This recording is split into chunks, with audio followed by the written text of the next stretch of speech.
Hi friends, welcome to Telugu defence news. Friends, మీకు Indian మిలిటరీపై interest ఉంటే తప్పకుండా మన ఛానల్ని సబ్స్క్రైబ్ చేసుకొని డైలీ ఫాలో అవడానికి అయితే ట్రై చేయండి. ఇక ఫస్ట్ అప్డేట్లోకి వెళ్తే ఐఐటి మద్రాస్ 155mm స్మార్ట్ అమ్యునిషన్ని డెవలప్ చేయడానికి ఇండియన్ పబ్లిక్ సెక్టార్ కంపెనీ అయిన మ్యూనిషన్స్ ఇండియా లిమిటెడ్తో కొలాబరేట్ అవుతుంది. ఈ షెల్ని ఐఐటి మద్రాసే డిజైన్ చేయగా ప్రోటోటైప్స్ని మ్యానుఫ్యాక్చర్ చేసి ట్రయల్స్ని జరపడానికి డెవలప్మెంట్ పార్ట్నర్గా ఈ కంపెనీని ఎంచుకుంది. సెల్ని డెవలప్ చేసిన తర్వాత ఈ కంపెనీయే మాస్ ప్రొడక్షన్ కూడా జరుగుతుంది. దీనికి స్వదేశీ జీపీఎస్ అయిన నావిక్ గైడెన్స్ ఉంటుంది. 38 కిలోమీటర్స్ రేంజ్లో దాడి చేయగలదు. 155mm హౌజర్స్కి కొంచెం అటు ఇటుగా 40 కిలోమీటర్స్ రేంజ్ ఉంటుంది.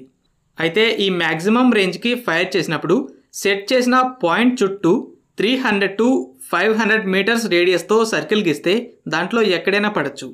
అయితే ఈ స్మార్ట్ అమ్యునిషన్కి 10 మీటర్స్ రేడియస్లోనే పడేట్టుగా చేయడానికి శాటిలైట్ గైడెన్స్ ఉంటుంది. ఈ గైడెన్స్ని బట్టి టార్గెట్ వైపుకి షెల్ని తిప్పడానికి స్టీరింగ్లా ముందు కంట్రోల్ పిన్స్ ఉంటాయి. దీని ద్వారా ఈ గైడెడ్ ఆర్టిలరీ షెల్ మ్యాక్సిమం రేంజ్కి ఫైర్ చేసినా కూడా కేవలం 10 మీటర్స్ రేడియస్లో, అంటే ఎక్కువ శాతం మిలిటరీ టార్గెట్స్ని ప్రెసైజ్గా హిట్ చేయగలదు. దీనివల్ల మొదట ఫైర్ చేసే కొన్ని సెల్స్తోనే టార్గెట్స్ని డిస్ట్రాయ్ చేసి ఎనిమీ కౌంటర్ బ్యాటరీ రెడార్స్ అనేవి లొకేషన్ని కనిపెట్టేలోపే అక్కడ నుండి వెళ్ళిపోవచ్చు. సో హౌజర్స్కి సేఫ్టీ ఉంటుంది. అలాగే యుద్ధాల్లో రోజు కొన్ని వేల సంఖ్యలో సెల్స్ని ఫైర్ చేస్తుంటారు. అయితే వాటిలో చాలా వరకు టార్గెట్స్ని మిస్ అయ్యి వేస్ట్ అవుతుంటాయి. అయితే ఈ యాక్యురసీతో సెల్స్ అనేవి వేస్ట్ అవ్వవు. ప్రజెంట్ ఇండియన్ ఆర్మీలో అమెరికన్ ఎక్స్కాలిబర్ సర్వీస్లో ఉంది, 40 కిలోమీటర్స్ రేంజ్. అయితే సేమ్ కేటగిరీలో ఈ స్మార్ట్ అమ్యునిషన్ని ఐఐటి మద్రాస్ డెవలప్ చేస్తుంది. అలాగే బ్రహ్మోస్లో ర్యామ్జెట్ ఇంజిన్ ఉంది కదా, అయితే ఒక స్మాల్ ర్యామ్జెట్ ఇంజిన్ని షెల్కి యాడ్ చేసి ర్యామ్జెట్ పవర్డ్ గైడెడ్ షెల్ని కూడా డెవలప్ చేస్తుంది. 155mmలో 39 క్యాలిబర్ గన్స్ ఫైర్ చేస్తే 53 కిలోమీటర్స్, 45 క్యాలిబర్ ధనుష్కి 61 కిలోమీటర్స్, 52 క్యాలిబర్ వజ్రా ఫైర్ చేస్తే 68 కిలోమీటర్స్, ఇక 52 క్యాలిబర్ అటాక్స్ ఫైర్ చేస్తే 78 కిలోమీటర్స్ రేంజ్లో దాడి చేయగలదు. ఇది అమెరికన్ ర్యామ్జెట్ 155 ప్రోగ్రామ్కి సిమిలర్గా ఉంటుంది. మీడియా రిపోర్ట్స్ని బట్టి next week defence ministry 6 Netra mark 1A ఎవాక్స్కి అప్రూవల్ ఇవ్వబోతుంది. ఈ 6 ఎవాక్స్ ఎస్టిమేటెడ్ కాస్ట్ అనేది 9,000 crores. మార్క్ 1కి మార్క్ 2కి మధ్య మార్క్ 1A అనే మరో వెర్షన్ ఉందని కొన్ని నెలల క్రితమే బయటపడింది. ప్రజెంట్ 3 ఫాల్కన్ ఎవాక్స్, 3 నేత్రా మార్క్ 1లు సర్వీస్లో ఉన్నాయి. నేత్రా మార్క్ 1A కూడా సేమ్ ప్లాట్ఫామ్ మీద బేస్ అయి ఉంటుంది. అయితే సాఫ్ట్వేర్లో కొన్ని మార్పులు ఉంటాయి. అలాగే gallium nitride based AESA radar ఉంటుంది.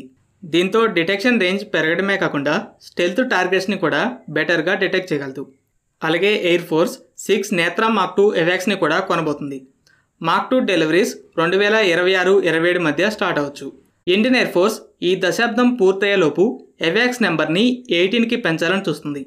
ఎనిమీ ఎయిర్క్రాఫ్ట్స్ కనుక తక్కువ ఎత్తులో ఫ్లై చేస్తూ రెడార్స్ డిటెక్ట్ చేయకుండా తప్పించుకుంటే ఈ ఎవాక్స్ అనేవి వాటిని డిటెక్ట్ చేయగలవు. బాలాకోట్ స్ట్రైక్స్ అప్పుడు నేత్రా మార్క్ 1 ముఖ్య పాత్ర పోషించింది. ఇవి ఫైటర్ జెట్స్తో పాటు ఫ్లై చేస్తూ లాంగ్ డిస్టెన్స్లో ఉండగానే ఎనిమీ జెట్స్ని గుర్తించి డేటాని షేర్ చేస్తాయి.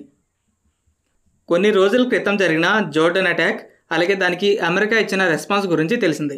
సిరియా, ఇరాక్లలో ఉన్న ఇరానియన్ ప్రాక్సీస్పై దాడి చేసింది. అయితే రీసెంట్గా ఒక యుఎస్ సెనేటర్ ఈ అటాక్ని ఒక ఫెయిల్యూర్గా చెప్పారు. ఆయన ఏం చెప్తున్నాడంటే, మీరు ఒక వారం ముందే నోటీస్ ఇచ్చి దాడి చేశారు. దీంతో లీడర్షిప్ అంటే ఆ గ్రూప్స్లో ఉన్న కమాండర్స్ అందరూ సేఫ్ జోన్లోకి వెళ్ళుంటారు.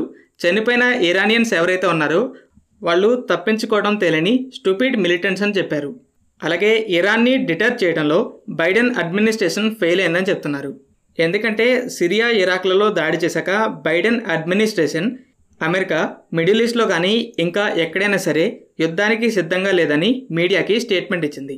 ఇలా చేస్తే ఇరాన్ అమెరికాని చూసి భయపడదు, ఇరాన్ డొనాల్డ్ ట్రంప్ని చూసే భయపడింది, ఇప్పుడు భయపడట్లేదని చెప్తున్నాడు. ఎప్పుడైనా సరే ఒక సర్ప్రైజ్ అటాక్కి మాత్రమే ఇంపాక్ట్ ఉంటుంది. ప్రతీకారం తీర్చుకుంటామని ముందే మెసేజ్ ఇస్తే శత్రువులు దానికి ప్రిపేర్ అయి ఉంటారు. ఇది మొదటి తప్పు. మా జోలికి వస్తే ఎంతకైనా తెగిస్తామనేలా ఉంటేనే శత్రువు వెనకడి వేస్తాడు. అంతేగాని మేము మీతో యుద్ధం చేయడానికి సిద్ధంగా లేవని ఓపెన్గా చెప్తే ఇక ఇరాన్ వెనకడుగు వేయదు. ఇది రెండో తప్పు. యుఎస్ సెనేటర్ అమెరికా ఈ పాలసీని మార్చాలని చెప్పాడు. డిఆర్డిఓ జనవరి 30, ఫిబ్రవరి 2 మధ్య 4 అభ్యాస్ ఫ్లైట్ ట్రయల్స్ని జరిపామని అనౌన్స్మెంట్ చేసింది. ఈ డ్రోన్ ఒక high speed expendable target air క్రాఫ్ట్స్లా మిమిక్ చేస్తూ ఫైటర్ జెట్స్, ఎయిర్ డిఫెన్స్ సిస్టమ్స్కి టార్గెట్ ప్రాక్టీస్గా ఉపయోగపడుతుంది.